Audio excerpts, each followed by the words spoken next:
he had said he was like completely not going to play in college, and Rocky's like, he's got to play in college. Rocky's like, please get him to play. I'm like, dude, I can't convince him to play. Maybe he'll think different after the summer's over. I don't know. Or next spring. I don't know. I think I do really believe he's got his, Covenant College is like waiting for him. They're like, Rocky. Is that the Christian school in Chattanooga? In North Georgia. Okay. On Stone Mountain. Yeah. It's so gorgeous. Their campus is like. So you remember meeting Brian Klinger? Yeah. Over lunch. Yeah. His son just got an offer to go there next year. Play soccer? Yeah. Because they have a men's soccer team. Yeah. Their campus. What's his kid's name? Aaron Klinger. Yeah. Okay. Do you know him? Yeah. I can't. They moved 2 years ago, or a year and a half ago, down to Florida to go to IMG Academy. Okay. I knew that because he was at Merrill Hyde He for a was at little Merrill bit. Hyde, yeah. And he's one of my kids' age. I don't know which one. Maybe Presley? He would be Presley's age. Okay, yeah. Yep. Yeah, he was a good kid. I liked him. Yeah. He was a little hustler. Okay. Yeah. Well, just like his dad. This is His Covenant dad's like, College. I've worked with his dad for several years. Covenant okay. College's baseball field. That's beautiful, man. On the top Yes. of the hill It's or on mountain. top of Stone Mountain. That's cool. That's gorgeous. Wow. I was like, are you sure? I hear that's a great university. It's a great university. It's not cheap. Right. It's a Division III school. It's no athletic money. Mm-hmm.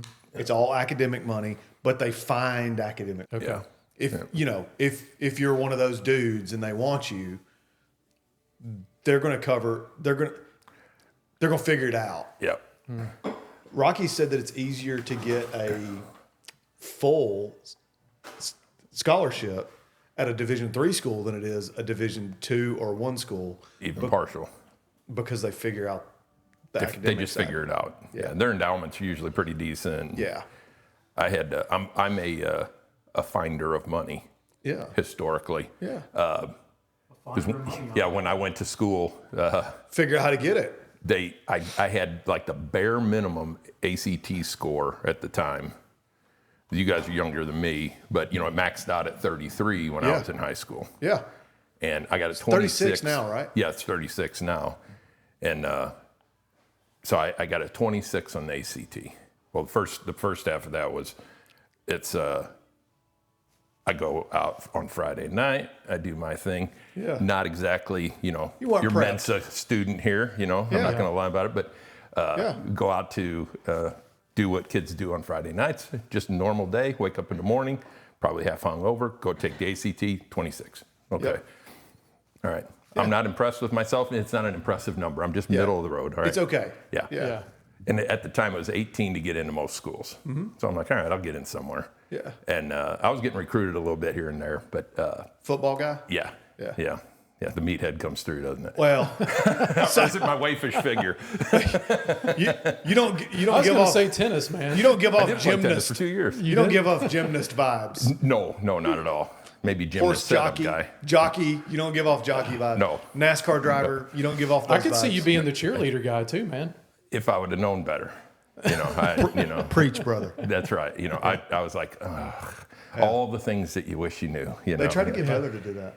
Did they? Yeah, And to do the hold the girl up. I'm And like, for "You're how an many idiot." generations have parents told their kids different stories? Like, you should ask her out. Ask that girl out. And you're like, Yeah. and then you get, you're 20 years later and you bump into somebody at school, reunion or something. You're like, oh, not what if, just why didn't I listen? Yeah. I could have gone on multiple dates, met multiple people. Yeah. I could have never offended know. multiple people, They You could never have had know. bad first dates. You never know. No. Mm-hmm. But at any rate, I take the test, and then my mom said, oh, well, think if you studied and got a good night's sleep and everything. So I did all that shit. 26, second time. I'm steady, Eddie. Yeah, I got it. So at any rate, I get recruited by some smaller schools. I had like some mid-sized schools, like Eastern Illinois and Southern Illinois, some area schools, and then a bunch of D3. So I get recruited by one of them, and the guy said, "Oh, because I got my scores," and he said, "Well, you qualify for our scholarship program, where you can go apply, and it's a competition basically." And, He's like, I like your odds. That's what the head coach said. Yeah. So 246, I get half of my tuition covered, like that. Wow. And I'm like, all right, well, everything works out and it's inside the budget. I'm off to school. Yeah. And they offered free tutoring. So, it's like, I'm taking advantage. I had to keep a 3.0. Yeah. That was my whole program, to keep a 3.0. And so at that time of my life, I was just enough to get by. So guess what I had? 3.00000, And so I'm like, well, I'm sorry, Will, I'll be done in a second. But anyway. No, it's perfect. We're going? Yeah, we're good. So if I got a C, I had to get an A, one of those deals. So I was like, I'm struggling with whatever class it was. So I get the tutor. And she's real nice, and she's from Southern Illinois, and just can't be any nicer. Very bright. We're shooting the bull. It's about our third session, and she said, you're not like most of the rest of these guys on this football team. She said, you seem to really care. And so I said, hey, don't get too impressed, because I just have to do the bare minimum to do this to keep my scholarship. Yeah. From my lips to God's ear, she said, that's the scholarship I lost. My very tutor lost the scholarship he was tutoring me to keep. And I swear on that. Isn't that crazy? Oh, wow. That's my kind of love. I was like, it was like just hit the valve. I was like, Yeah. No wonder you're free. yeah. So at any rate. Good story, man. I was really good at the bare minimum. Yeah.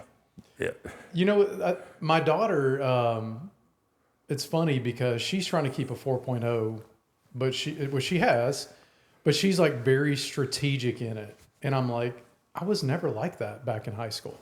But she's like, I know if I make a 95 on this test, then I keep this grade, but I can go down to an 82 on my next test over here and be okay. She's got it all figured out. I was strategic. I don't know if you were like that, Will, but That sounds very Merrill Hyde. It does sound very I guess Merrill it's Merrill Hyde in general. Yeah, this is definitely a nature versus nurture, or nurture versus nature on my part, because my kids are like that. Yeah. Not me. I was very strategically trying to find a way to skip class. I know, right? Yeah. That's what I was really. That was get this Gallatin many High School for you, though. Yeah. I was like, okay, how many days have I missed in? We both graduated the same year, by the way, Yeah. or at Gallatin, Yeah. class Oh, of okay. '99. Yeah. So, I got you.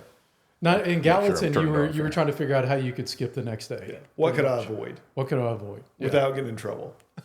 Which was easy to do. I did it enough that I got in trouble. I Okay. wasn't that good at Well, it. you did it too much then. Yeah. You crossed the line a little too much. Senior year, I was good.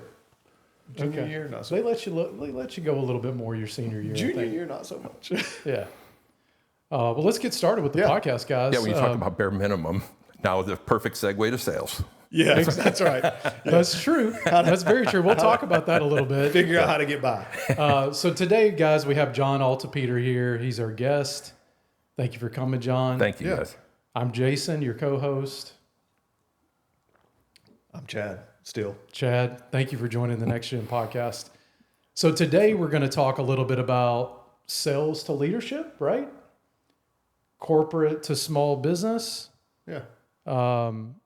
I think there's probably a lot of interested folks on, how do I go to sales to leadership, right? Or I'm getting pulled. Or should I? Or should I, right? Good point. Because I've been doing sales for several years. I've been successful. Now I've got leadership stating, hey, why don't you come over here to the leadership side? Come on, you should be a sales manager. You should be a manager, right? Yeah. Meaning we're paying you too much currently. Yeah. We need to pay you less. Exactly. Please manage our team. Or it's we got to keep this guy long term or That's gal it. long term, That's right? it.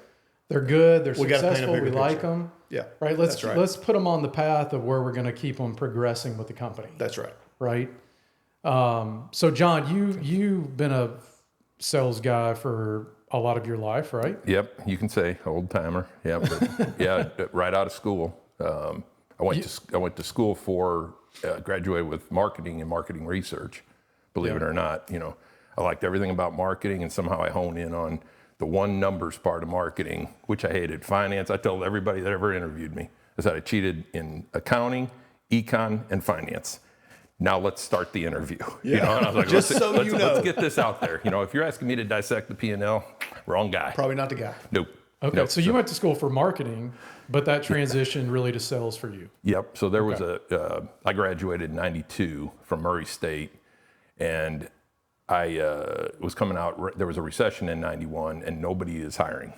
So it was bad times. And, you know, my mom's on me because you're trying to get out of school, you know, and I'm putting out all these feelers and there's nothing happening in marketing because it's one of the easiest things to cut. You know, it's viewed as an ancillary piece of the business when you're really nut cutting. And so nobody's hiring, and nobody's hiring a shooting for the middle average student, you know. So my mom said, you couldn't put yourself out there at that time on social media either, right? No, it was all, I mean, it was word of snail mouth mail. and interviews, right? I mean, you're firing them off there, and my kids think that's hilarious, you know, that I went to college without a computer, you know, and I was on cutting edge because I had a word processor that would take a line of print before it would type it, you know, so you could actually go back and you save some correcting tape, you know, and be like, what's a correcting tape? Like, on to the next question, kids.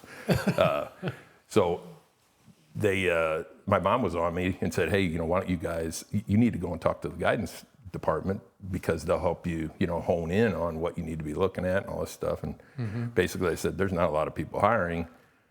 What do you know? And I said, well, you know, I got this parchment. It says, you know, I know everything that you just taught me. And they said, no, if you had to feed yourself today, what could you do this afternoon and make a living? And I said, well, I know plumbing. And they said, well, go be a plumber. And I said, that's what my uncles and my grandpa kicked my ass all the way back to college every summer because they were all tradesmen. And that's how I wound up doing what I do today is, you know, being around that my whole life. Worked for my uncles in the summer. Right. And, you know, I'd say, oh, I'm done with school. This sucks. You know, I'm done. You know, the maid blues. You know, say, get your ass back. Yep. And bust my ass all summer to where by the time two-a-days would start in August, I was raring to go back to school. Yeah. And then rinse and repeat, you know, the next spring, I'm down on it. But so now Murray State says, well, go be a plumber. And I said, at 4.5 years, I could have been a journeyman already. Right. And at the time, a journeyman plumber with 5 years was making $38 an hour. Yep. It's big money. That's big money in 91 or 92. Yeah. And it still is. Yeah. It's come all the way back around. Yeah. That was big money. Yeah. And, you know, average college graduate was in the 20s. Yeah. You know, coming out of business school. So at any rate, I was like, well, I could have already been there. And as a by and by, fast forwarding, those lines intersected not till I was 33 years old to where my income, if I would have stayed, gone into the union and intersected was 33. That was when I went from small business, working for a wholesaler to corporate world.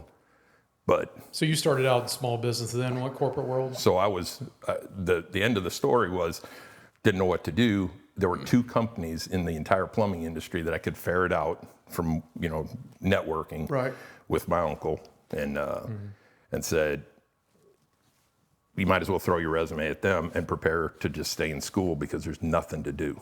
You might as well just stay in, take some master's classes and keep looking for, you know, a job. So one of the two companies was a pump company and a water heater company. The water heater company was based here in Nashville. And 3 interviews later for a $20,000 starting position. And was that the big one there in West Nashville? Nope, it's now out in Lebanon. It's called Lochinvar. Great company. Yeah. Their family moved from Detroit in the 70s and brought the whole business down here. They're very successful. Yeah, for sure. And great folks. You know, I always say that because they hired me. Yeah, so they give you a chance. Yeah, absolutely. But that's how I got started. I started with them as a sales trainee. So, you know, graduate on a Friday and go to work on a Monday. I even missed my college graduation party, you know, back in St. Louis. I was like, I'm ready to work, man. Yeah, got to go to work. Yeah, I was raring to work. So moved to Nashville.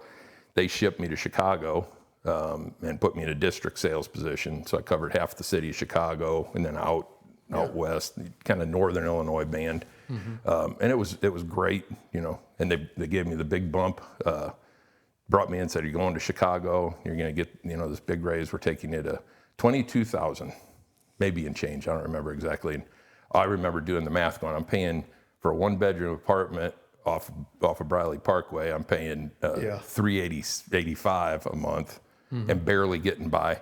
Now I've got a rent of $990. Yeah.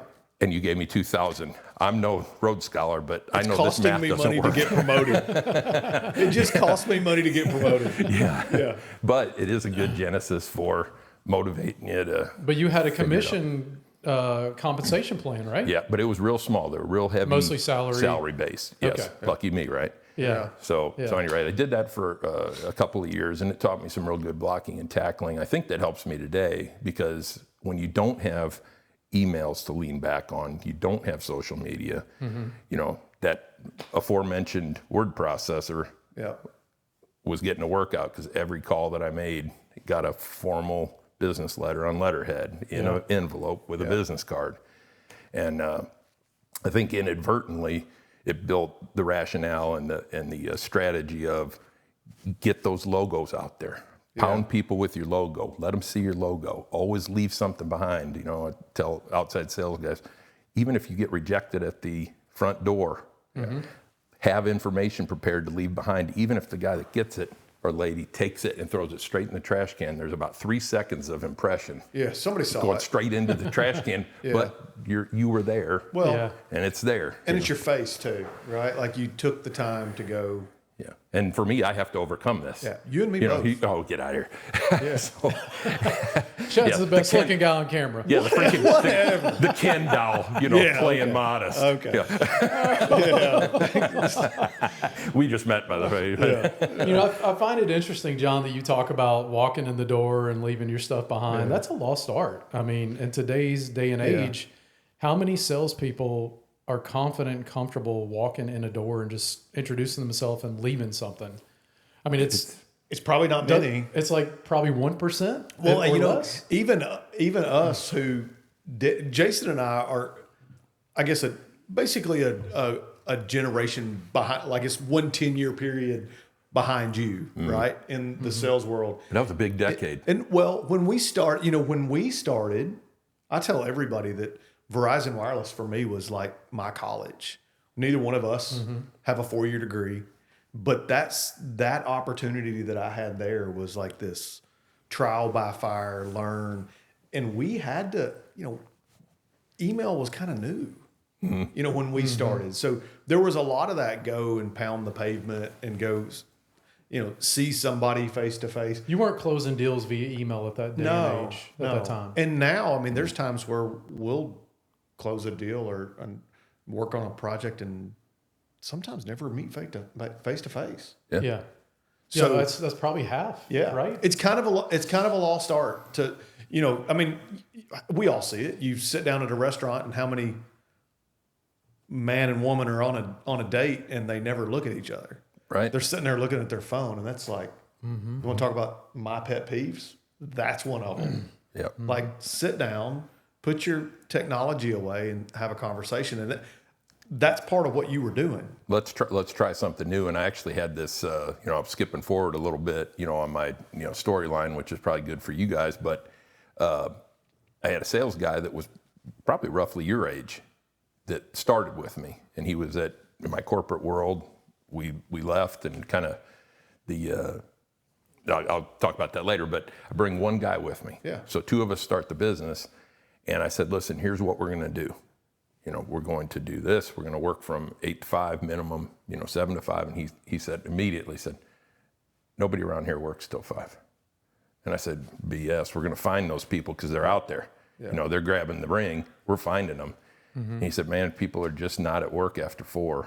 And I said, well, you just have to find the people that are and schedule them at the end of the day because that's how we're going to do this.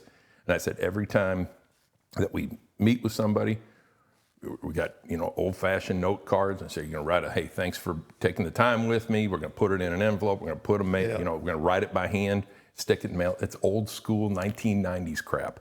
Yeah. And he's going, oh man, I could see, I was just trying to figure out from his lens what, a dinosaur I am, And you're talking about you starting your company today, correct, right? the one you that have I'm today. in now. Yeah. So you started it with one other person. One person, yep. How long the company today? 2016 we started. So we're just a couple years older than us then. Yep. I like it.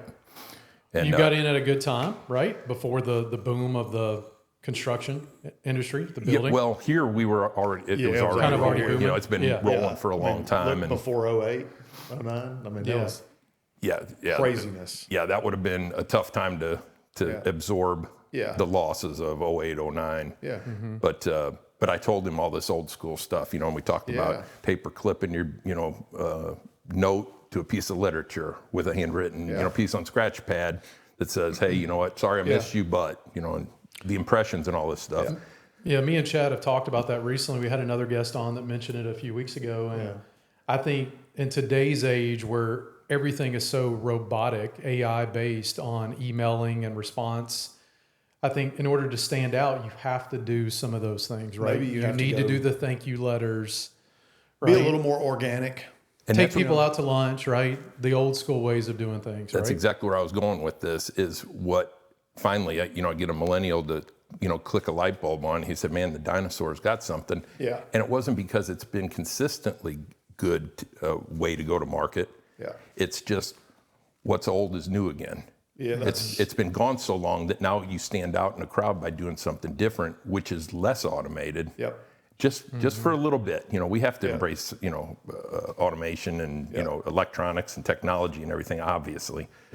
It's the 95 percentile of the day, but what makes you a little different, it's the tactile stuff.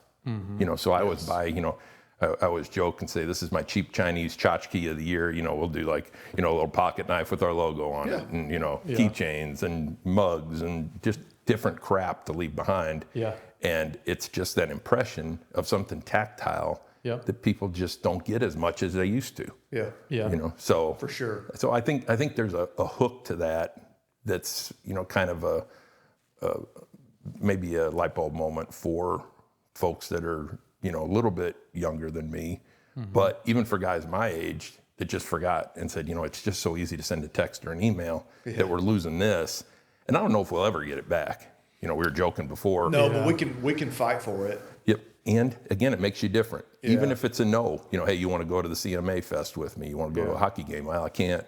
But you get credit for the ask every time. We did an event yesterday. I had an event downtown yesterday, and it's a very unique event with one of our providers where it's a very open forum discussion, and then they take you down to the Takova's boot store and buy you a pair of boots. Like it's very intimate, right? It is, man. It's like, it's a really cool, you keep it to a small group, but I can tell you any one of those that I've done, the folks that have gone to those events really appreciate it. They never forget. Yeah, and you know what? They got a nice pair of boots in their closet for the rest of their life. Yeah, and I mean, they slide the boots on, and they're like, well, that's. I remember where I got those. I was hanging out with Chad that day. Yeah, now I'm feeling guilty for not giving him PL. It's like, oh. Yeah, well, yeah, but I mean, even that though, it's I don't know that it's about the cost of the thing or the material thing. A lot of it is, hey, let's spend some time out of a desk setting or out of that stuffy environment, and you can get out and actually talk. Yep, absolutely. Maybe never mention business. Is it tougher to pull people away from their everyday work environment to do those things these days? I think it somewhat is, right? Yeah, I agree with that. I think it's very mixed. If you get the right event or the right whatever you're going to, then I think the answer is no. That it's not that difficult to get people to want to attend. And part of it's your audience, right? Like if, John's a football guy, like, you got to know who to invite where. I think that's the piece. It used to be easier when people were more open to, whatever the ticket's for, I'll go because I want to go with Jason. Now it's kind of like, I got to know that, Is it Chris Jason Stapleton? Yeah, right. Yeah. You're like, not really country guy. What are you into? Rock and roll? Not really. And then, okay, we got to whittle this thing down, to John female likes Christian. NSYNC. We're taking John to NSYNC. Yeah, absolutely. Yeah. Just got to go see him in Helsinki or something. But, I think people used to appreciate the experiences a little bit more now. Now maybe there's too many experiences and you're like, or I don't want to go downtown to Nashville. I've thought about that too. I think it's a little bit of everything. I mean, our lives in general, just the average is so busy.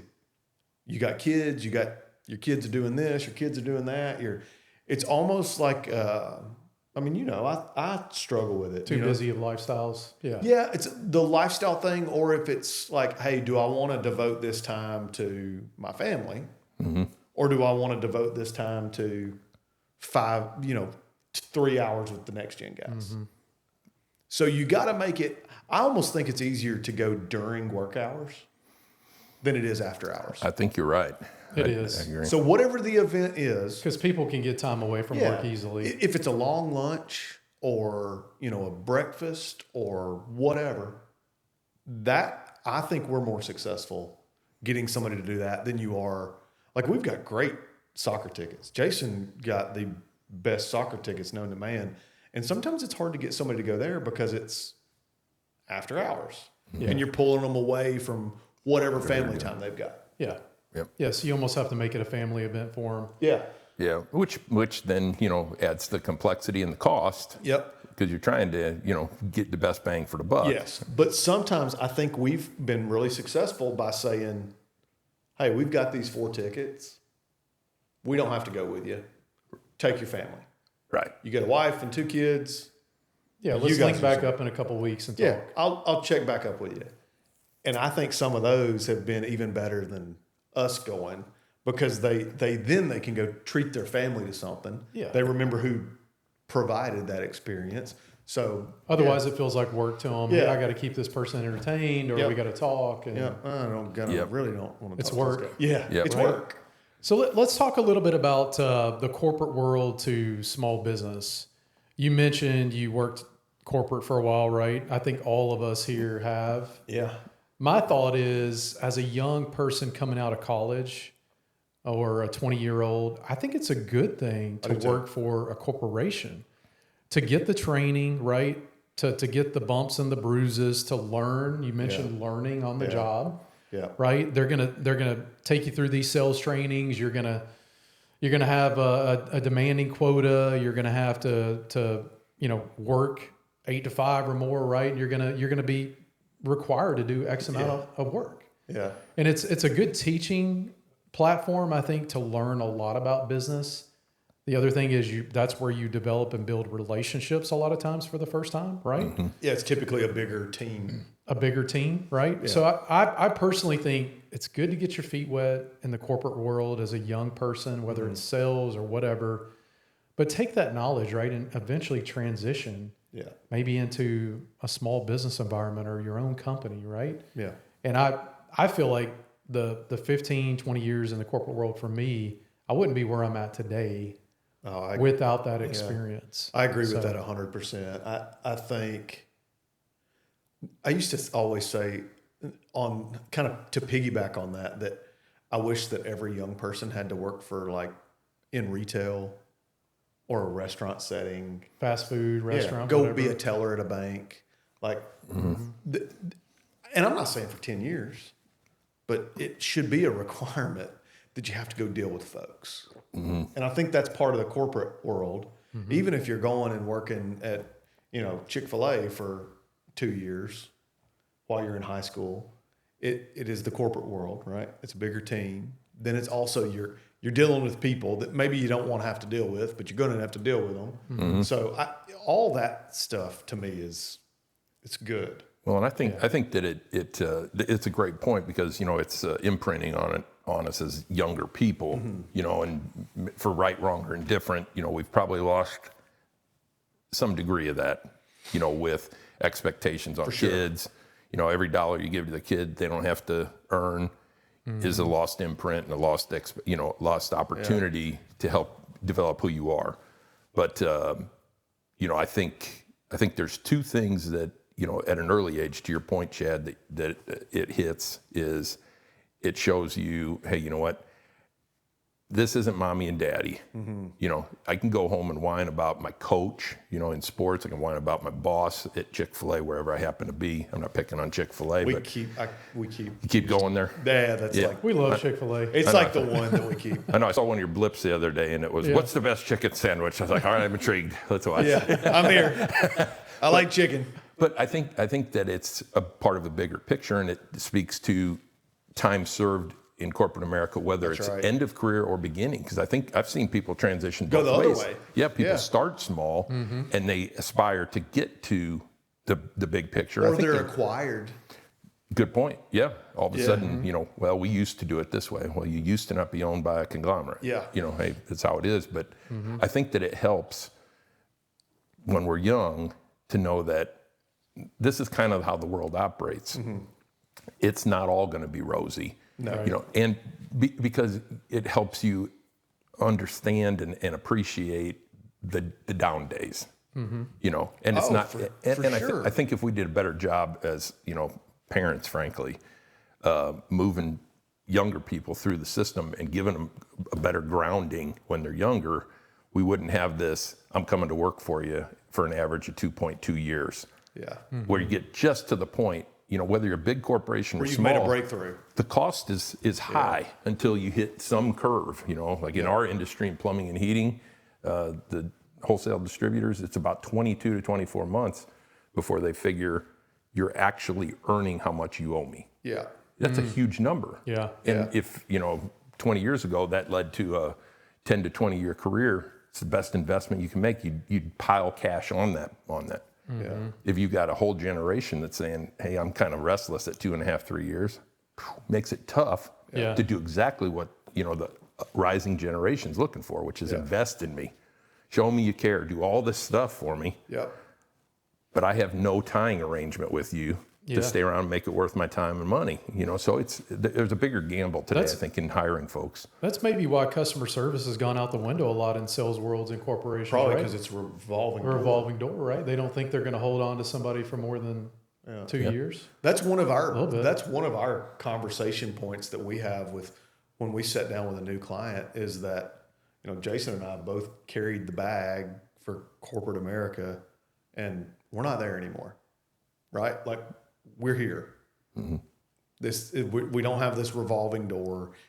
A lot of times it's they've had, you know, services with provider A. Well, in the past 10 years, they've had 4 or 5 salespeople.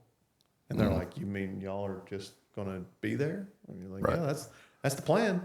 Yeah. Well, and that was one of the things that I heard that led to me going from corporate to, you know, small business for myself. Been there I was there a total of 13 years. You know, got hired as a regional manager, covered the upper Midwest.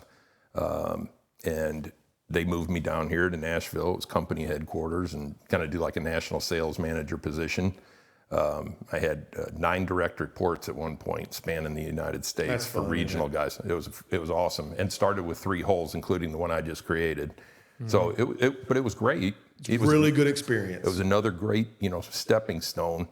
But what we had done here, we have this, you know, network of reps, and I won't get into the details of it, but, you know, in the plumbing, heating, automotive, electrical, municipal, a lot of different industries, they have what we do, which is we're just a hired sales mercenaries by territory. You get a contract that says you're going to cover the state of Tennessee for us, and we have 14 companies, non-competitive, but they fit together. You know, so we'll have a water heater company, pipe company, valves. Basically a rep firm. That is a rep firm. That's exactly what we do. Most people are like, I don't understand what you do. Do you sell door to door? And I was like, as far as you know. Yes. But yes to everything. But Rainbow vacuum cleaners. As the rep, and what we did, we shut down. We had an issue with a previous rep years and years and years back, and I had talked to the president at the time, and I said, why don't we do something unique, because we're not building our own employees anymore. We're constantly having to go out and find regional managers. Why don't we try and organically grow a few guys? So let's take the state of Tennessee, since it's right here. I got all the support, and let's put a couple factory guys in here, and we can churn them out. I'm going somewhere with this, believe it or not, but we can churn them out, and then, you know, as marketing, sales, you know, any position needs them, they can pull these guys out. We'll just keep backfilling more of an entry-level position and teach them the water heater world from the bottom up, like a lot of us old timers learned. And the thing that was interesting to me was I had a very good friend of mine that owned a distributor here in Nashville and Memphis. It recently sold out and, you know, has done very well for himself. But he said, we were having beers one night, you know, the rare moment. As you should. Yep. And he said, this guy said, you know, the problem that we have with the guys, they're really good guys. And he said, but you're causing us to teach them your business because you're giving us a green guy, and we have to be the ones that are patient as they learn how to answer our questions. And he said, when you have a rep company, they're there all the time. Some of the people change, but not all of them, and not at once. So I know I can call Chad, I can call Jason, They're there, and there's this consistency. And I hadn't thought about it in those. Somebody there has been consistent. That's right. Yeah. And the relationship building. Yeah. You plunk somebody in, you yank them out in a year and a half. Yeah. You know, you get this, a turnstile going. It's hard to get a run rate going. Yeah. Really get to know somebody well. And it was kind of an eye-opener. And so my counterpart that was covering the eastern half of the U.S., he said, man, I just can't find anybody. And all this stuff started just pounding into my brain, I could be somebody, and I started messing around with the idea of going to business, put a business plan together. And luckily they supported me, and they were my first line, which was a great anchor line. And we were off to the races. But that was I thought that was just another one of those light bulb moments for me was, hey, we're churning people out, and so trying to hang on to employees is a big piece of what takes my planning time is how do we not have turnover? Because of the impact it has on the client. How many folks do you have today? We have 5. Yeah, so we're just bursting at the seams. So it's a good number, and one of them, that Jason knows has been an unpaid consultant for 7 years. My wife, she does all the back office stuff. She's like, oh, you're worried about giving these guys, raises, and I haven't gotten paid yet. And I'm like, well, You got access to the bank account, honey. Yeah, it's. Right? I'll take you on a date. It'll be well worth. Is it really that's worth it? Well, and relationships were key for you, right? It was right moment, right time, but you had the relationships. And I've said this time and time again. I think small businesses in America are really created out of being able to provide a white glove service. Yeah, and that's it. That the corporate America has lost their handle on, right? Or move away from, right? Yeah. So you created your small business out of that need, out of the white glove need, that constant relationship approach, right? Without the turnover. That's how we formed our company as well. So I think timing is everything, right? We keep hearing that. Yeah. It's like a consistent thing. And I think I'll say this, to the young people that are listening, right? I mentioned starting corporate world early, which is great, but at some point in your career, you're going to know, right, when it's the right time. You built the right relationships. You see maybe service start falling off.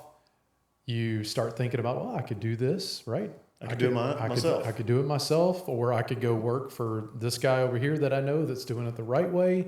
Yeah. Right? You know when it's time, I think, right? Don't try to rush it or push it. Focus on building the relationships today, and you'll know when it's the right time, right? Yeah. Well, and I think there's also a vacuum effect too. I think at a certain point when you're doing it just long enough, you can see the hole that can be plugged with a smaller business that can focus a little bit, more granularly, More boutique need. Yep. Just, hey, very few guys leave corporate world and want to recreate corporate world. Yeah. It just exactly. They want to get rid of the bullshit. It's whatever it is. Yeah. When you're in it, it doesn't feel like it. And now I'm in 5 people deep, me being one, and I still have bullshit. Yep. That I create, and I don't even mean to do it. Yeah, bullshit doesn't go away. No. I think that's the best point. Is it doesn't go away. It's just different bullshit. You can control it a little. You can mitigate it easier, maybe. Right? Yeah. Yes. You have more control. Yeah, you can stymie it, and you can see it faster. Yes. Or you can step back when you see that bullshit is piled up, and you can say, wait a minute, why are we doing this way? Yeah. And when you're small and agile enough to change, that's right. You can clean it up and start fresh. You can fix it quicker. You can fix it quicker. Well, and you don't have that egg on the face syndrome either of, in a bigger setting, nobody likes to be embarrassed. Yeah. And to step up in a big forum and say, I screwed up here, we need to backtrack. Yeah. In certain, situations and companies, that's the death knell. Yeah. Being honest can kill your career. Yeah. Where if you're in a small business, whether you're running the ship, co-running it, entry level, it's okay to say I screwed up because everybody that's there at some point in their career has lived in that glass house. So, put the stone down. Absolutely. And embrace it and say, hey, this is a cost of doing business. Yeah. Mm-hmm. It's part of the training is making mistakes. Yeah. In sales, if we're not making mistakes and management, if we're not making mistakes, you're not trying enough. Yeah. You're milk toasting this thing. You're phoning it in. And that's not what you need to make yourself different. Yeah.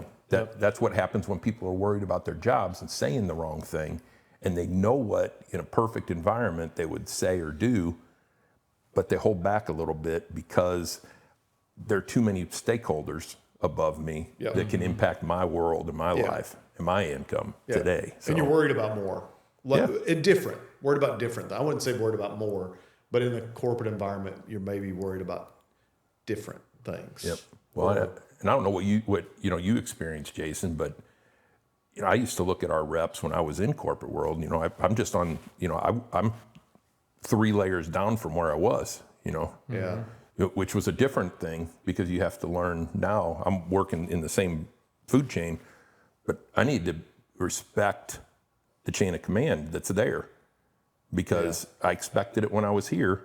I have to expect it when I'm here, so that's right. It doesn't matter where I left. I'm low man now, and I have to respect that, and our regional managers, they have to be my focal point. I can't line jump or I'll kill myself. I'll kill my career. When you're working for your people now, right? So as an owner. Yeah, absolutely. And that was exactly where I was going with it is as I'd look at reps and I'd say, God, he's got 18 people. This guy's got 50 people.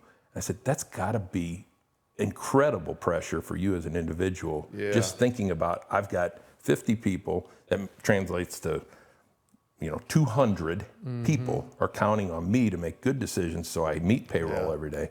And, that responsibility to your employees, I think gets lost a little bit because that's an HR thing and the machine's going to keep going whether I'm here or not in corporate world. So you don't have to think about it as much. I know people do that are smarter than me. But they don't. Because that thing, it's the best thing you ever hear in corporate world. It's so true. And as soon as you understand it, you know where your spot is in the food chain. Is guess what's going to happen tomorrow morning, with or without you here? This thing's still Doors going. are going to open, and it's going to churn. And it's going to churn. You're not going to knock it off its axis. It's going to keep on going. That's right. But if we screw up in small business, it's going to hurt people immediately. Or can. It's our responsibility to make sure that they know if I screw something up, I'm going to take this thing. Make sure they know they're safe. And I think, however you pull that off, I know it's secret sauce, but I think that's a key to that turnover issue. It's one of them. I think that is a little different because in the corporate world, you'll find a lot of times that they place blame on the rep or the person on the lower level, right? Leadership won't take responsibility. No. But in a small business environment, you're right. As the owner, you have to take responsibility. Well, you take responsibility or it's a team responsibility. It's like, hey man, we should have done better here.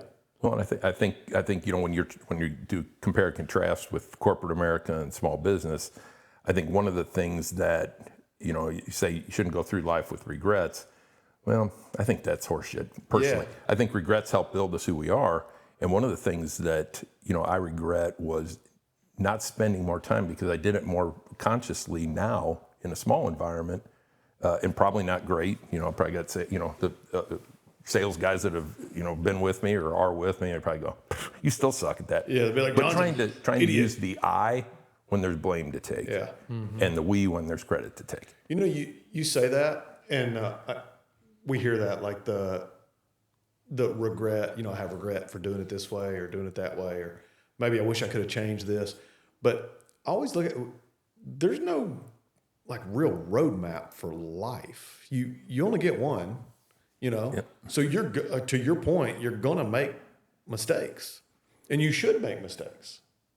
That's the only way that is the only way. Whether it's your sales guys, whether it's the owner of the company, whether it's the janitor who didn't clean empty the trash, he forgot. Like you'll remember next time.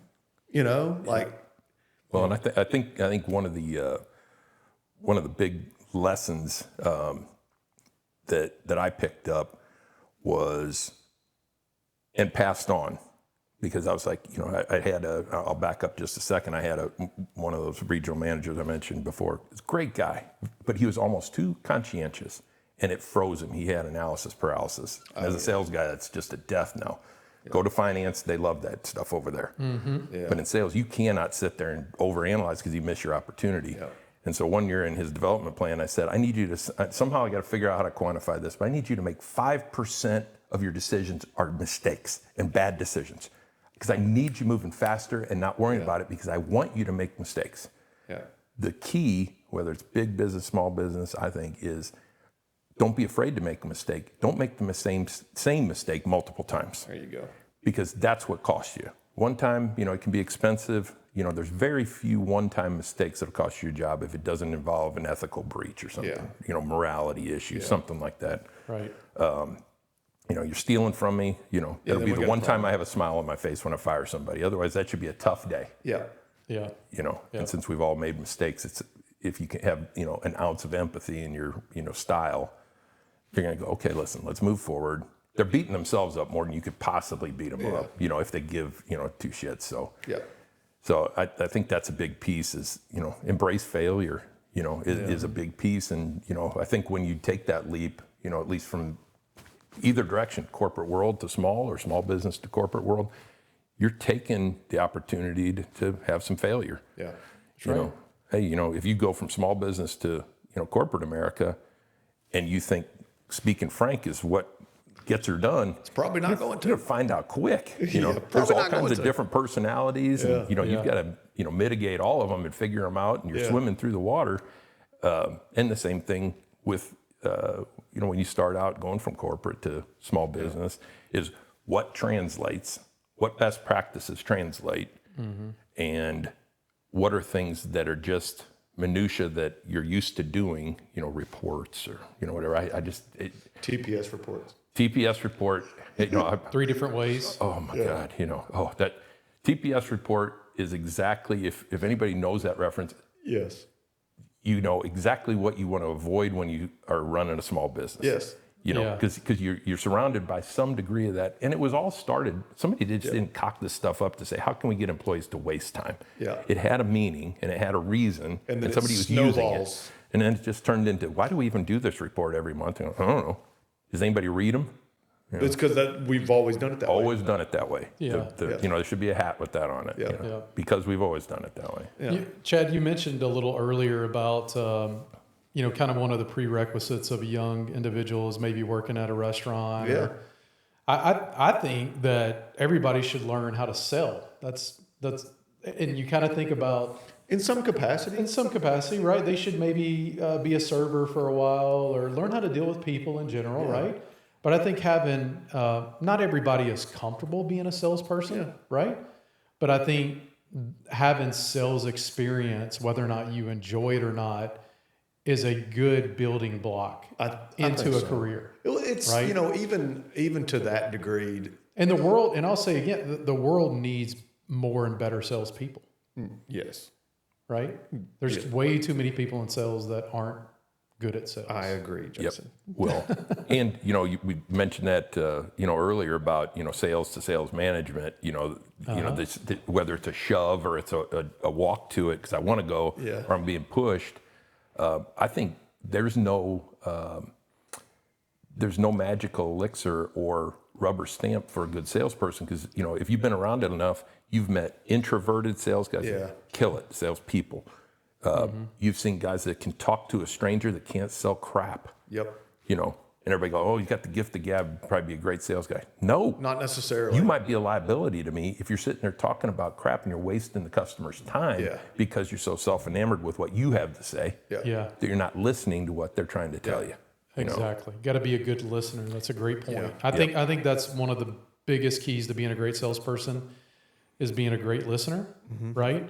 Yep. And you mentioned introverts. I've always considered myself an introvert, and I think I've put a blog out about this before in the past, but I think introverts in general make good salespeople, right? As long as they can do the work and put themselves out there a little bit, because they're great at getting things done behind the scenes. Right. Right. And I always thought that I had a guy that came in as an outside, not a higher up, but came in as an outside president when I was in corporate world. And this guy was incredible. And he had spent a career on that side, big companies. And he came into water heater world from the outside. And at first you go, okay, is this guy for real? Because he'd say, listen, I don't know anything about what you guys do. I know manufacturing, I know efficiencies, I know finance, I know all this stuff, I know engineering, but I don't really understand your industry yet. So I'm going to listen. And so he went around, he talked to customers. And repeatedly, it started becoming an earworm on me.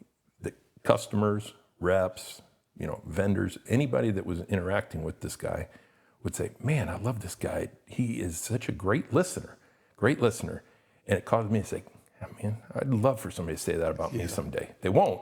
Yeah. But I'd love for it to happen someday, because what a great compliment and what a differentiator maker in anything you do. Mm-hmm. If you're the casual observer and you've got the meat and wherewithal to do something with it, mm-hmm. if you just sat back and listened, everybody in sales has heard the 90-10 rule. You should be listening 90% of the time, talking 10%. And by nature, we want to talk respond 90% of the time. It's just who we are. Yeah. I've had to, that's something that I've had to do, is become a better listener over the year. And we're not always great at it as young individuals, right? No. Even as old individuals, I'm not good at it. Sometimes it's like you have to go through this transition. I think then you get older and you're so set in your ways and you're like, I don't want to hear this shit. Yeah. You're like, no, I got to listen better. I think one of the biggest problems of a young salesperson, right? They've gone through the training, they got the tool bag, they've been drinking the Kool-Aid, they did the hoorah-rah.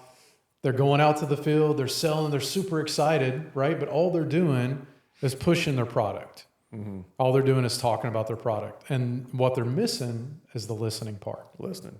Right? So, my advice. And the relationship, right? They're just trying to sell. So my advice is slow down there. Yeah. Start listening more, right? And trying to solve problems and build a relationship.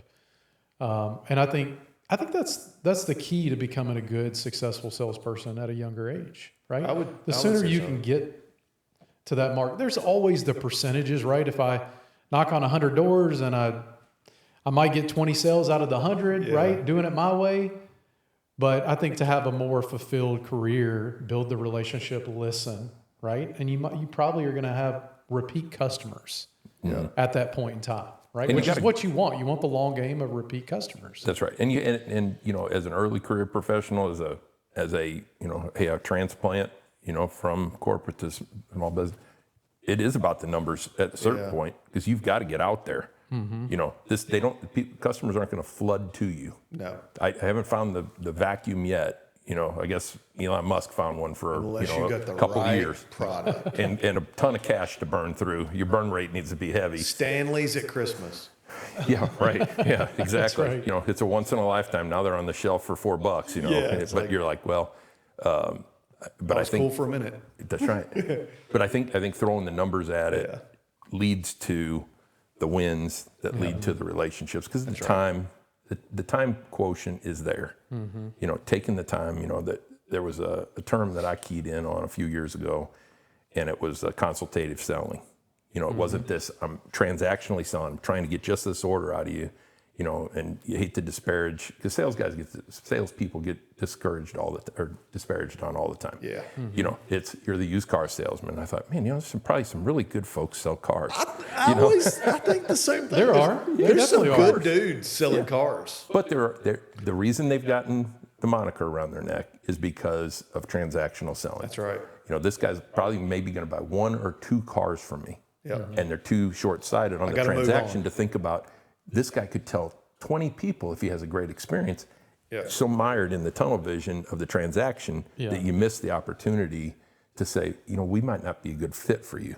If you've ever said that to a customer, it's very empowering when you take that back seat and say, we're probably not the best fit for you. Because I think 9 times out of 10, it leaves that impression that, hey, this guy was looking out after me and my business instead of going after the sale. Yeah. And that's a relationship move. Yeah, we work with a lot of vendors, and if they tell us that, right, when we bring them an opportunity, I think we respect them more. Yeah, right? For sure. Yeah. Lose fast. Yeah. Right? In those scenarios, you want to lose faster and move on. That's right. Yep. Right? Let the customer move on. Yep. Or if you're like us and you're tenured in your career, you probably have somebody that you can refer them to. Yeah. That's exactly where I was going with that. Hey, call this guy. Yeah. Even sometimes it's your competitor. Yeah. They just do something just a little bit different. They got a little bit different product. They got a little bit something. Because people remember that you treated them right. Yeah. They're not going to back up, and you're also throwing the baton to the other person, saying, you know what, hey, you got this one. I'm willing to go Queen's rules on this.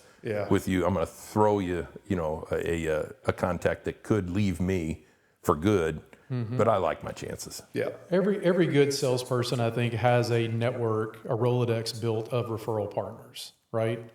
Yes. You have to.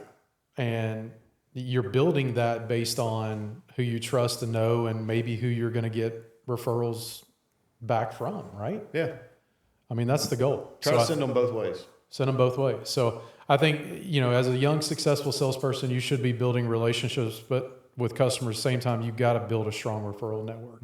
And it's a must. I'd pile onto that because, again, on the vein of, corporate and small and everything, is I like to think that the basket of relationships that I maintain leaving corporate world, because there's more of them fall off the wagon than don't. Just because you're not interacting daily. It's not because personal. Hopefully. Yeah. Most cases it's probably not. Yeah. It's just time spent together. But I had so many people that I had respect for and treated with respect. I hope enough that came to me when the announcement was made. Hey, he's leaving, going to start his own company. That said, hey, you let me know if there's anything you need. And I say, you're going to rue the day. Yeah. And I will remember you. And I did. Yep. And I took them up on it. And I have, what I consider kind of an ad hoc board of directors now out of those people. That's born out of the relationship because, and I parse them out. I don't always call Jason. Say, hey, Jason, what did you do? You ever have something like this? You ever do something like that? Otherwise I'll wear him out and then I'll be a blocked phone call. But, I'll parse them out between these 6 guys that are business owners and have been doing it a while. And I have respect for, and they're scattered around. And I take advantage of the opportunity to ask them their advice. And it's just like when you're young, it takes a minute to realize that people really are pulling for you. I just had this conversation with my oldest son, just graduated from college from Arkansas last month. Okay, yeah. And he was kind of resistant to the idea of, hey, reach out to these folks. Because he was thinking, I'm leveraging my dad's relationship to try and get a job. And I said, no. I said, people in business, and it's in sales, this is the macro we live in, want to help people. Yes. And if you're a starting person in industry, they want to help you. If you're a starting person in business, they want to help you. And they're genuine. Yep. And it's finding the genuine folks. People bend over backwards. How many times have you taken a call from somebody and said, hey, my nephew, I know this kid's wants to move to Nashville. He's looking for a position. I go, well, I don't have anything, but I know somebody that's in that area. Yeah. And you'll forward them on, not as a personal referral, but just as a potential candidate. And you do that because of the desire to want to help people. Yeah. Because everybody's been there before. Well, to your point, you say genuine, right? I tell Jason and I talk about it all the time. Authenticity to me. Genuine, authentic people win every time.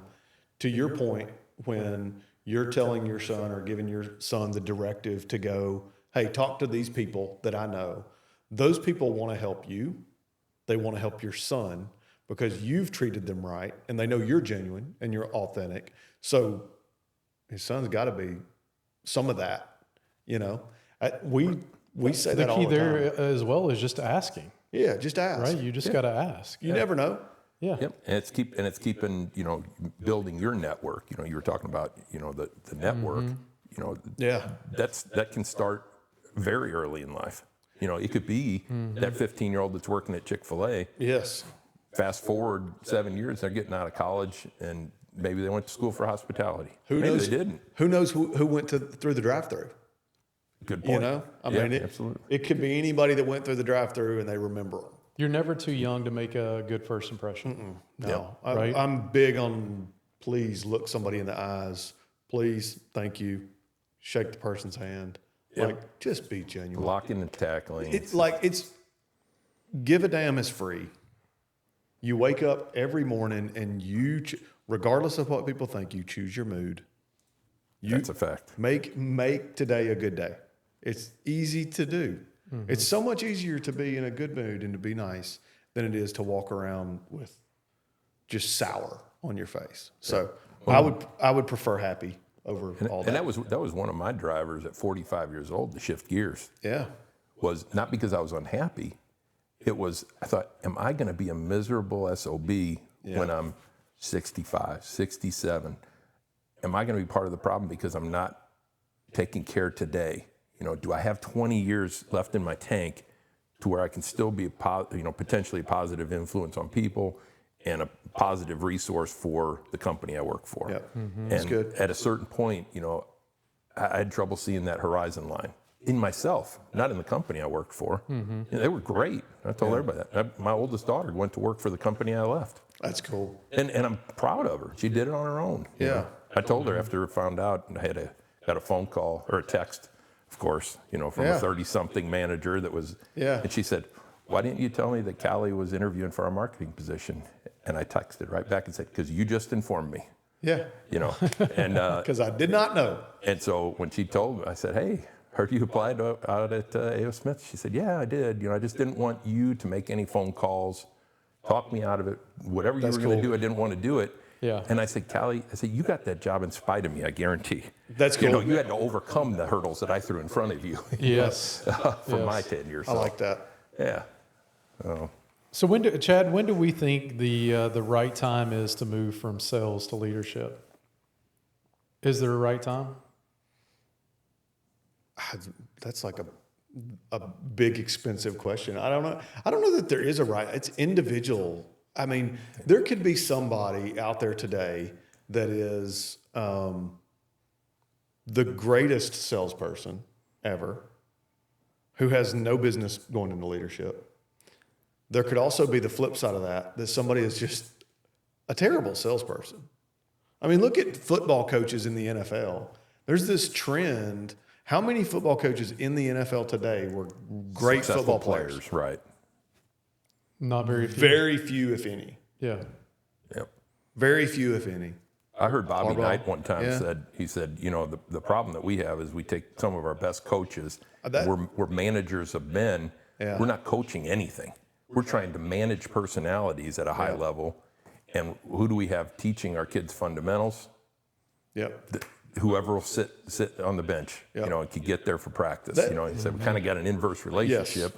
And I agree with you, Chad. I think that one of the big maladies of business in general is misplacing people because of the way we've always done it. We've always pulled the next layer. We've always taken sales management from sales. Manager is just somebody who's good with people. Yes, sir. They're organized. They're motivating. They're also able to give the corrective actions. A great communicator. Yes. Right? You know, and they're not one and the same. You know, everybody's known a salesperson who's been pushed into management and has been miserable and flamed out and gone back. Or here's another one. Inside salesperson to outside salesperson. Yeah. Everybody thinks it's this It's move. not a smooth. It's not always. It doesn't always work. You could have a great inside person supporting a mediocre outside person, And vice versa. This guy holds the bag with the relationships over the phone. Yeah. You know, it's one of the coolest things I've seen in my career is a purchasing agent who never leaves an office talking to an inside salesperson at a factory that never leaves the office. Yes, and put sir. them together. I had a distributor out of Minneapolis one time. Took him to McBee, South Carolina to MacB. Don't speed there. Oh man, I've heard. Yep, that's what people say. No, that's MacB, John. MacB. And I said, well, first of all, I don't see an A in it. My parents paid a lot for my education. There's no damn A in. So, but I put a customer service person with a purchasing agent that had worked together 22 years, and never met in person. They both had tears coming down their eyes. That's awesome. So cool. But That's a strong relationship right there. that's the point. I don't know that there is a magic formula of when to move somebody. I think it's the person. Like some people are better leaders than others. Some people are, for whatever reason, they're designed for that role, right? Like, I think that's John's point. It's a salesperson that's a team player, maybe, or the person that the other sales folks look up to already. Yeah, or somebody has the respect of the team. that aligns with people. I've always said that. Like some of the best leaders that I've had cared about the individual, not just the corporate or the company's results. Like I'm not saying you have to be best friends, but for somebody to be a good leader, you should care what's going on in their life. I had that same guy I was telling you guys about earlier that was a great listener. I asked him one time, I said, he's got this great relationship with a very hardcore customer, wholesale customer of ours. And it was a female that was president of the business, which is unusual in the plumbing industry. And I have just immeasurable respect for women in many pieces of business that succeed in the boys club. Yes. Because they had to work probably twice as hard. Especially in the trades. Yes. Construction. Like, it's male driven. Yep. You know, manufacturing, all these different places. Well, this lady had risen to the top, you know, from being a clerk. Man, she was tough. And I couldn't get a break. No matter how I'd come at it 50 different angles, doing the right thing, could not get a break. And I asked that president one time, because she gelled with him in 2 seconds. Now he's president. Yeah. But I said, I can't crack through on Dottie. I just cannot crack through with her. I don't know what to do. And he said, I said, I think she just doesn't like me, which is a hard reality at some point in your sales career when you go, I can't make everybody like me. Especially for a good looking dude like yourself. Well, you know, I appreciate your cataracts. Yeah. But he said, big guy, he said, they don't have to like you. They have to respect you. Yeah. And that burned in my brain because I thought, okay, that's where, hey, I'd like for us to be friends, buddies, good coworkers. But at the end of the day, if we have to just get through the day, I have to respect you and you have to respect me, and we can keep going. And we might not have, you know, dinner together after hours, but man, we can do some great work together. That's right. If we just have respect for each other. And that's kind of a bare minimum ticket to the game long term for management, I think, in any fashion. But I was petrified, you know, for me, going from sales, you know, because as a regional manager, I had reps like myself. I didn't have any direct reports. You know, we were just charged with turning numbers, you know, and keeping customers You're worried happy. about you. It was just easy. Yeah. You know, because I had a boss one time that said, you know, John, this would be a great business if it wasn't for the people. You know, I thought that was funny too. You know, because he's like, you know, when you start managing people instead of business, it's a different program. It is. You know, when they said, hey, we'd like you to move to Tennessee, you know, and manage people. Well, first of all, I'm 33 years old and I've got, you know, guys that are in their 60s. They've been doing that their whole career. I'm going to manage him. You're not managing him. You're working with him. That's right. And you're learning, you know. But I was petrified of, you know, hey, is this the right move for me? Because I wasn't looking for it, you know. And so I could have been a big flame out because I was getting shoved from sales into management. And I think there's probably a lot of lone wolf salespeople out there, right? They're probably just better being a salesperson. Yeah. Right? Yeah. Versus getting into leadership management. Yeah. Which in retrospect, you know, was kind of, you know, in self-reflection kind of threw me off a little bit because I kind of felt that way. You know, was I leave me alone, let me do my people? thing. Yeah. And my favorite thing about playing sports is, you know, as a student, was it wasn't football. It was the team. Anybody that's listening or that I've talked to or knows me for 4 seconds knows that, you know, he was not a great contributor, not a great player, not a great athlete, you know.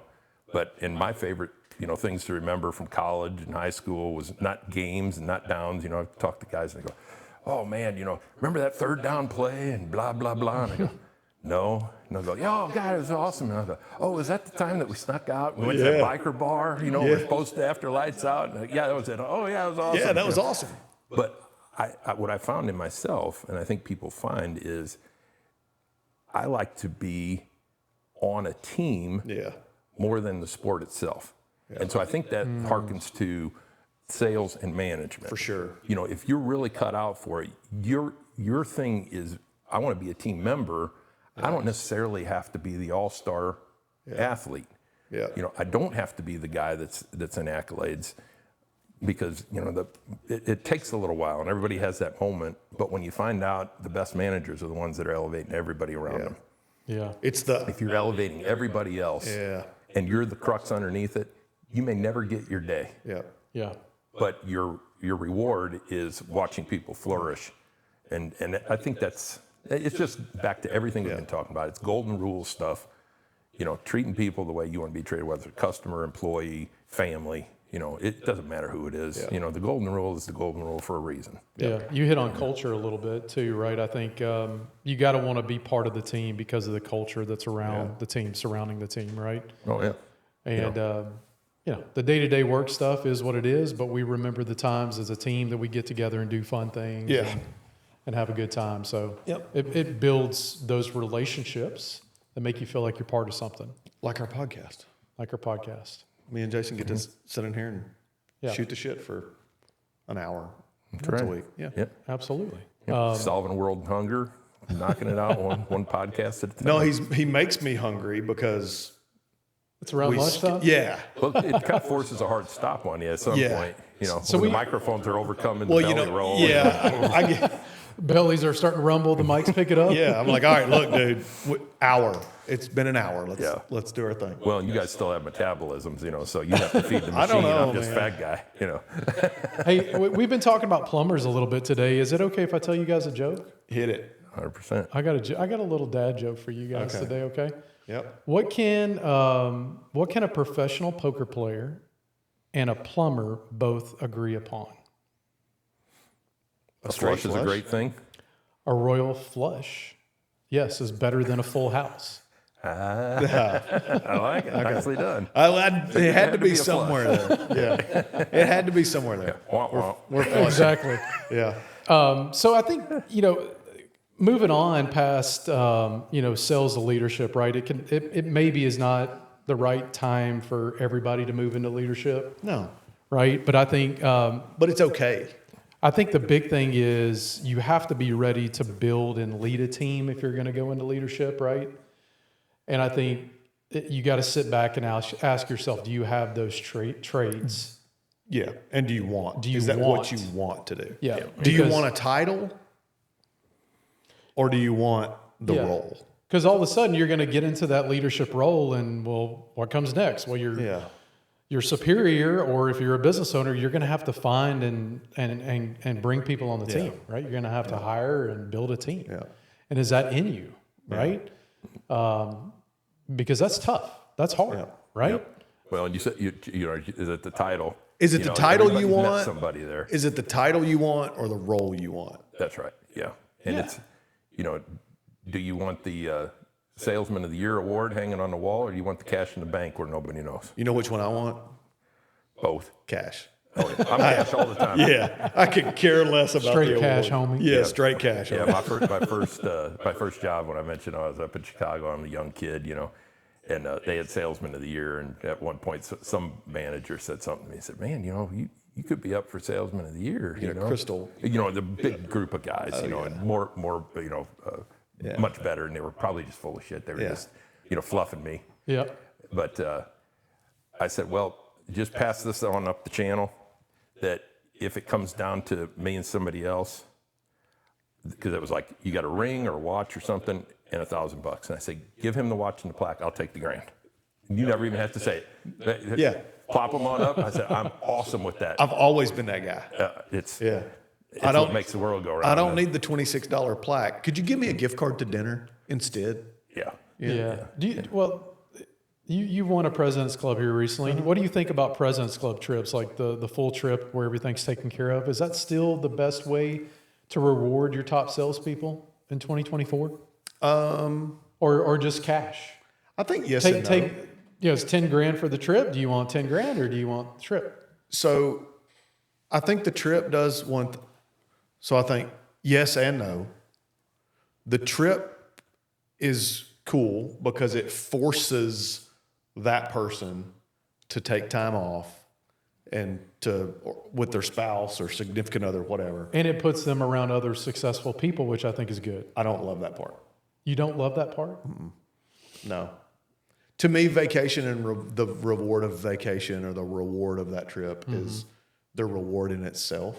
Okay. Like that to me is not the time to network. When I'm on vacation or I'm on my reward trip, let me be on my reward trip where I'm putting So President's Club trips are not for you then? Mm-mm. Well, because I'll play devil's advocate to you, because, have you ever been on one of those trips? Probably in a previous life, where the people you're with were just fun and you had a great time. And it wasn't about, wrangling and trying to impress people. There were just enough people to let their hair down. I would say in that case, yes. And my experience with it has been fantastic. Yeah. Because in a big President's Club, and President's Club's a little bit unique because it's usually your top internal performers, yes. right? But I was fortunate enough to have some distributors that included us, possibly because, we were financing part of it. Yeah. Part of the trip, but maybe a decent part.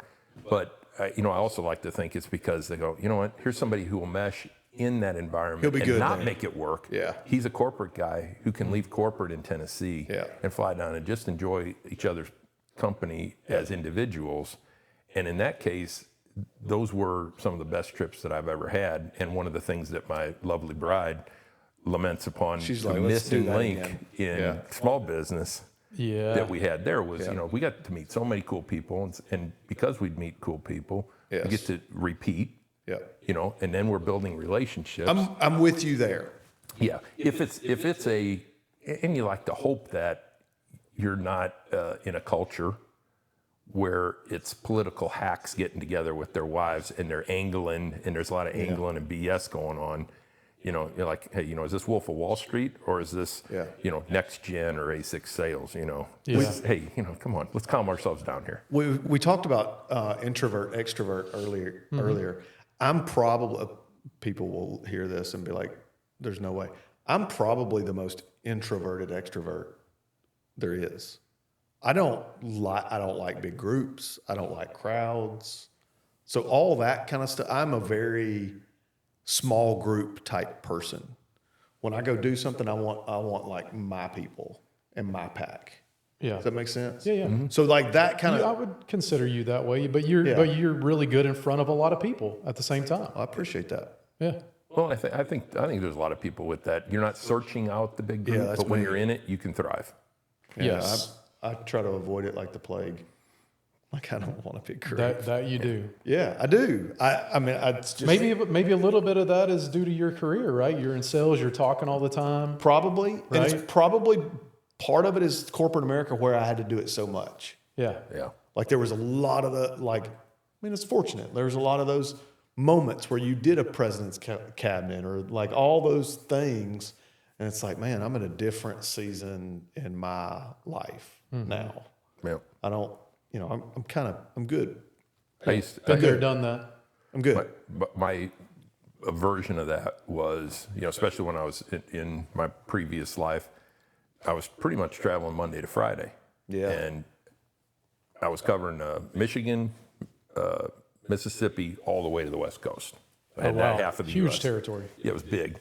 Everybody'd say, my wife especially, on me about, in my personal life, I want acreage.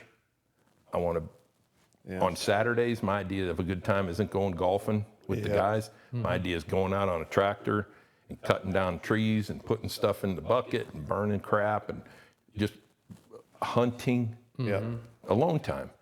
And she said, I wish we could live in a neighborhood. I'd like to have neighbors. I'd like to have sidewalks. Good for the kids, and all this stuff. And I said, my idea of a nightmare, when you get off a plane coming, from the West Coast on a Friday afternoon, my idea of a nightmare is having a chain link fence between me and my neighbor who's 15 feet away. And this guy's an actuary.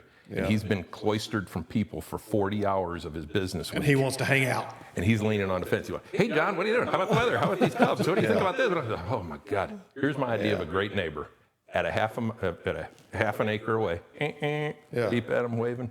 Yeah. When we moved from up north, we had moved over to the Indiana side of Chicago just because property was less expensive.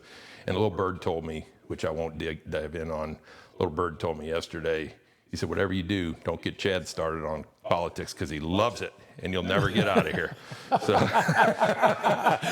no politics. Hey, with that being said, I think it's time for the podium talk. I will make my political statement again. Okay, go ahead. The only thing political I will say on this show, term limits, age limits.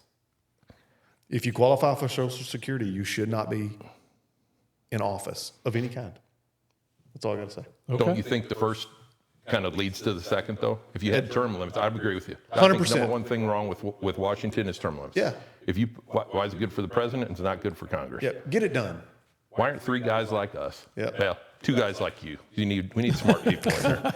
Why don't we have people like us, just like when the Constitution was formed, and I'll get off of this, I'll give it one lungful of breath. Why aren't guys like us going and serving 4 or 8 years and then getting the hell out with no umbrella, no parachute, nothing? Yeah. Go back to work. Because guess what we would do? We'd get shit done. Yeah. We would do the right right. thing. We would do everything. Okay, man. That's it. That's mine too. I like it. Y'all ready for the podium talk? Let's get it. Every week we talk about, we discuss the top 3 of something, right?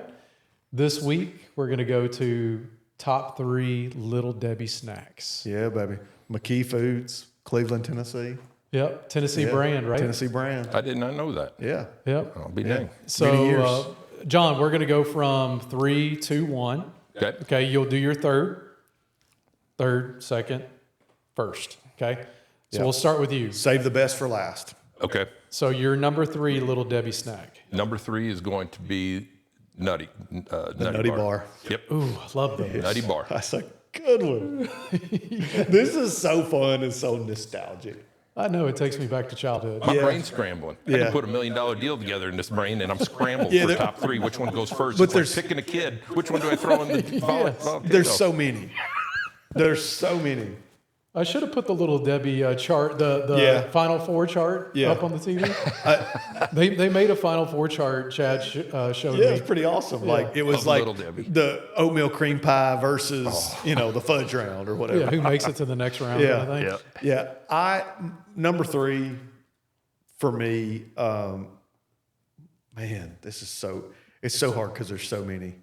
And I don't eat them very often. So it's like nostalgia. Yeah, takes you back. Probably the Swiss cake roll.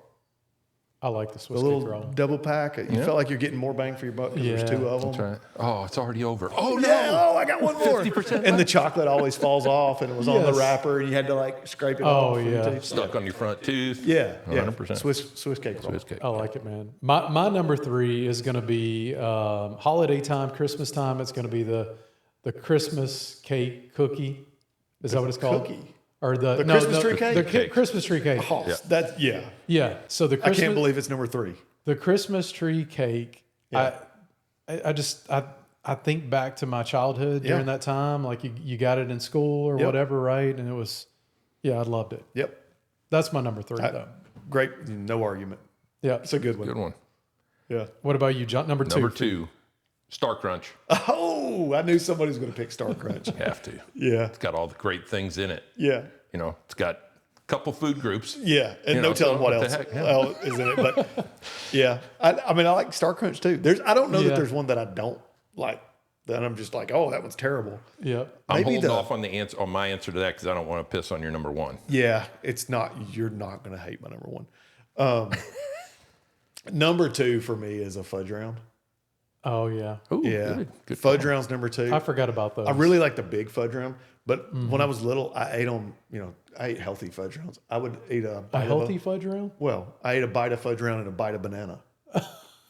Does that make you feel better about yourself? No, it's just delicious. It's like a chocolate dip banana. I'm going to start eating banana with my scotch. That's going to make me feel better. Yeah. Fudge round banana. Good choice, man. Yeah. Number 2 for me is it was tough for number 1 and number 2, but oatmeal cream pie. That's a good one. Like man, you think back to that oatmeal and the cream. Yep. And Oatmeal cream pie is a good one. I'm like, I could eat like 2 or 3 of these. Yeah. I mean, they're dangerous. I keep seeing reels where people take the big oatmeal cream pie and they put it in an air fryer and warm it up a minute and they put vanilla ice cream on it. Ooh. Yeah, like that sounds good. I'm like, My okay, carotid just calls it up. yeah, maybe I need to try that. I mean, I today at 44, I can't really be eating that stuff because Oh, you can. I mean, I can, but burn it. Yeah, I'm a testament to it. You could be this in 10 years. You can. You can. It's fine. Yes, Stephanie's going, no. You can. It's fine. What do you got for number 1 John? overall. I'm glomming on to your number 2. Oatmeal pie, without question. Yeah. Okay. Because when you get a little older, you figure out, how is that thing always so moist? And it's because there's 8 sticks of butter in every one. Yeah, baby. That Yeah. thing's falling apart, and it tastes Yeah. so good. I don't want to know what's inside. I don't know the Cold, ingredients. Warm, doesn't matter. With the vanilla ice cream on Always, top. it's just fantastic. Yeah. I love it. Yeah. That's good stuff. Oatmeal cream pie is good. My number one is the holiday cake. And I don't mean holiday. I mean, because I say Christmas. Christmas is Christmas. Mm-hmm. I mean the holiday cake, because that cake is 4th of July cake. He's a Christmas tree cake. He's Easter cake. He's St. Patrick's Day cake. It's the same thing. He's the same cake with just a different shape. Yeah. Him. Okay. He's number one. I like it, man. He's number one. My number one is going to be the chocolate peanut butter crunch. Oh yeah, yeah. Is that what it's called? It's almost like a better Butterfinger. Yeah. What is the name of it? I think it's a I'm not even picturing it. peanut butter crunch bar. Peanut butter crunch bar. Yeah. Did you see that? I went Rain Man. But on y'all. didn't you get 2 in a package? Yeah, I think it's 2. It's also. 2 in a package, and then they kind of Yeah. melt together a little It bit. looks kind of like a Butterfinger. It's like the Yes. shape of a Butterfinger, but it's peanut butter filled. I grew up poor. I don't even know that one. Yeah. and That's Little Debbie it's got the family. wafer layer, so you would like take the chocolate layer off, and then you had the peanut yeah. butter layer up under. Like Jason's like having flashbacks. He's like, that thing. That's what somebody with restraint does. Yeah. I've never taken an Oreo apart in my life. We don't have much time, but I got to ask John this. Double stuff Oreos. Do you agree that they should be regular Oreos? I do. And regular Oreos should be diet Oreos. They are in my mind. Hey, in my mind, they're all fat-free. Did we just become best friends? It's too much icing. It's the perfect Yes. cookie Yeah. the way it Double was st- intended. I just love an Oreo. The way God intended it. Yeah, I love double Oreo. stuff's just too much. It's Oh, gluttonous. you're an anti-double stuff. Anti. You are pro double I'm stuff. pro. Oh, I got you. Yeah. No, I think pro to me. I see what your question Yeah. was. I heard it the way I wanted to hear it. Yeah, see, I'm not listening. Yeah, Take the best friend request back, Chad. Yeah, it's I rescinded. retract that. Get out. We're good on term limits, bad on Oreos. Yep. Hey, so I'll throw a Podium back at you guys. Okay. Is there a Little Debbie that you would walk away from, even if you had a Little Sugar Jones on? What would it be? The raisin one. Oh, good one. That one sucks. What was it called? It was like yellow cake with the freaking Oh, raisin and like the cream. Oh, it's that bad. one's stupid. Oh, it tastes bad. Yeah, I would agree with that. That one's stupid. Yeah. You know what mine was as a kid, and I feel bad about it because I threw so many away. My mom thought we liked them apparently, and she would pack zebra cakes, and now I like them. I would throw zebra cake As a away kid, every you didn't like the time as a zebra kid. cake. It was one Yeah. that hit the trash can at St. Okay. Teresa's Yeah. every time. I can see that one. Yeah. Yeah. I wasn't a big fan of zebra cakes it's either. kind of Christmas tree like. It is. It is, Yeah. and I like it today Yeah. because I'm not walking away from everything. But man, Yeah. the old What's raisin. the raisin one? Oh yeah, that for sure. It just doesn't. Is fit. it a raisin cream pie? This? That's it. That's, Oh, the yeah. culprit. Yep, that's it. Just give me an oatmeal Who did cream that? pie. Like, Yeah. That had to be Debbie herself. Just wouldn't let it go. It's If part of the somebody in contract. the family was like, we need to make a healthy treat. Yeah, this is what this Yeah, is we got what, to put some raisins on Sprinkle top to make it this is what healthy. started the company. Damn it, we're gonna keep it. Freaking- It's the way we've always done things. Sprinkle the raisins on this thing and Will, do you have a number one? I do like the zebra cakes. I'm sorry. yeah, no, Oh, don't I think they're apologize. good. That's he's your number Christmas one? tree cake like. He is. Yeah. Yeah. Yeah. For sure. He's a Christmas tree cake I like that minus he's the masculine in your world. he identifies, especially the big one. Oh, for sure. Yeah, you get the big cake. Yeah. Oh, What? I thought about somebody during this. So if Jason Curtis is listening to this Podium is for him Okay. because he is. Is he the one that brings the snacks? No, Jason Curtis is a Little Debbie connoisseur, Okay. and I need him to comment his top 3. Like Okay. our Instagram back and forth is literally nothing but Little Debbie's back and forth. Oh. I'll show you. Yeah. Hey, it'll be awesome. to our guests, please comment your top 3 Little Debbie Yeah, snacks. Little And hey, Debbies. just so you guys know, Twinkies is not a Little Debbie, Yes. but I do love some Twinkies. Jason liked the Twinkie. I was like, you idiot, that's not Little Debbie. Yeah, Hostess is a whole nother. Hostess doesn't count. 100%. Yeah, yeah. We'll talk about them on another show. That's- This is McKee Foods, We Tennessee. can have a hostess one later. Yeah. Yeah. Thank you everybody for joining Yeah. this Thank week's you, guys. episode. Yeah. Appreciate you, John. Sales to Leadership. Please follow us, the NexGen Podcast, on YouTube, Instagram, Facebook. We're on X, Twitter, TikTok. So look us up, follow us. Please comment, like, all that good stuff. Make fun of us. Yeah, give us a thumbs down if you don't like it. Keep it going, YouTube. Yeah. Appreciate you guys. Yeah, Until next episode. Thank you, guys.